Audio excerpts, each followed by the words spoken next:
students, today we are going to see the topic sampling and its types. Sampling is nothing but when you are conducting a research about a group of people, it's rarely possible to collect the data from each person in that group. Instead, we can use a sample. The sample is the group of individuals who will actually participating in that research. Okay, the samples are divided into two types. First one is probability sampling and another one is non-probability sampling. Probability sampling involves in a random selection which allows you to make a strong statistical inference about the whole group. In non-random sampling involves a selection based on our convenience or other criteria, allows you to easily collect the data. Before we are going to see about the probability and non-probability sampling types, we want to know about what is populations and what is sample. We have to know the difference between population and then sample. Population means the entire group that you want to draw the conclusion about it, but in a sampling means it is a specific group of individual that you will collect the data from them. This is called sampling. Okay, let's come to the probability sampling. The probability sampling is divided into four types. First one is simple random sampling, second one is systematic sampling, third one is Stereo-field sampling, fourth one is clustered sampling. Let's see every sampling in a detail. Simple random sampling means, in simple random sampling, every members of the population has an equal chance of being selected. Your sample frames should include the whole population. For example, you want to select a simple random sample for 1,000 employees in a company means you assign a numbers to every employee in the company database from 1 to 1,000 and use a random number generator to select the 1,000 employee. For example, I used to select 100 employee, first 100, I will select from 100 to 200. Likewise, we are selecting means that is called simple random sampling. This is a systematic sampling means is similar to simple random sampling, but it is usually a slightly easier to conduct. Every member of the population is listed with the number, but instead of randomly generating the number individual, we used to choose the regular intervals. For example, I will choose like first 10 members, or I will choose like the number who are starting from or starts or ends with 6.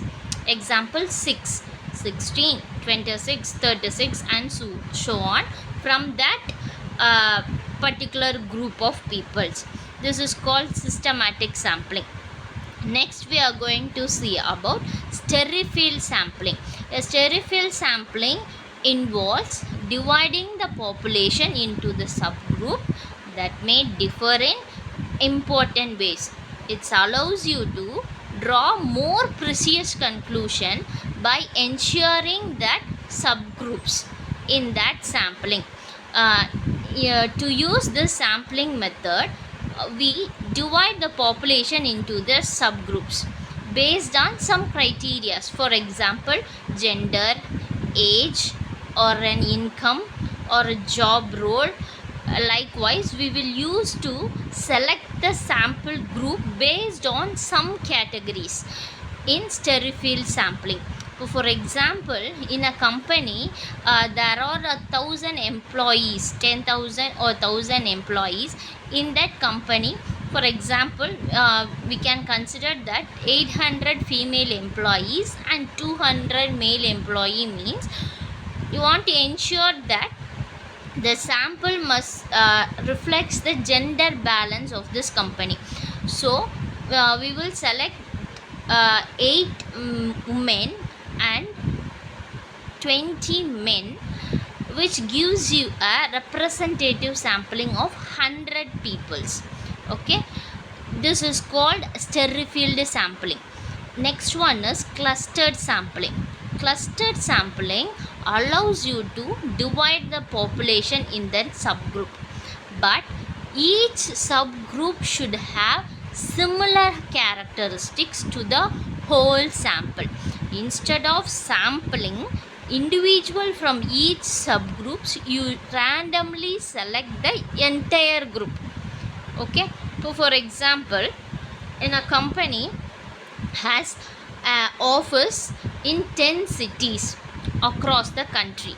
Okay, you don't have the capacity to travel every office to collect your data, so you use a random sampling to select 3 office.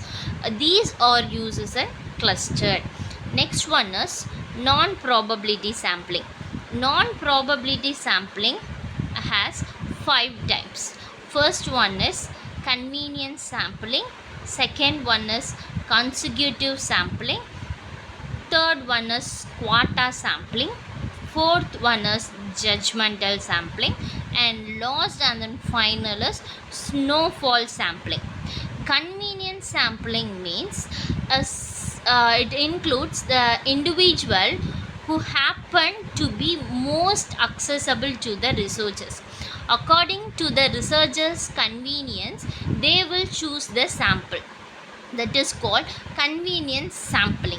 Next one is consecutive sampling means the voluntarily responsible sample is mainly based on the ease of access.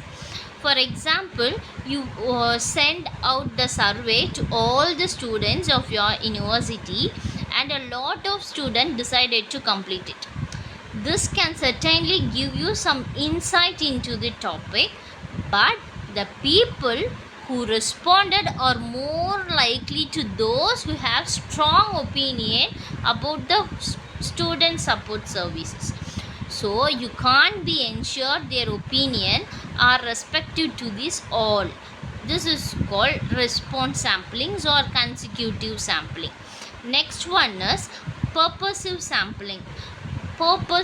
This type of sampling is also known as judgmental sampling, that involves the researcher using their expertise to select a sample that is most useful to the purpose of this research.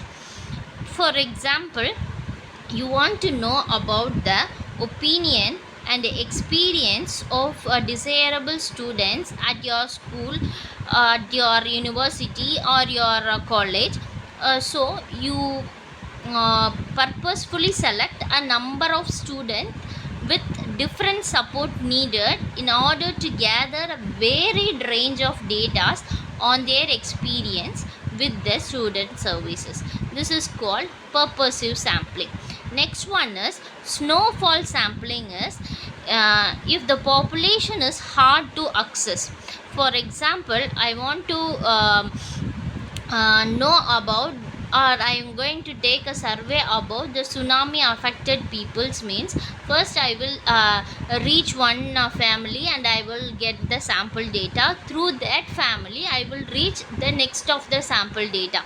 It will goes like I will connect with first I will initiate with a single people. After that, through one of each of them, that the group will be enlarged. That is called snowfall sampling.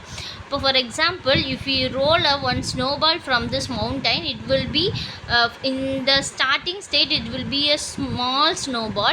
After it, it's coming from rolling down from the mountain, it will be a huge. Likewise, when I'm starting research, I will use to initiate with that one person. With that reference of that person, I will use to contact with some other more peoples and I will gather the data.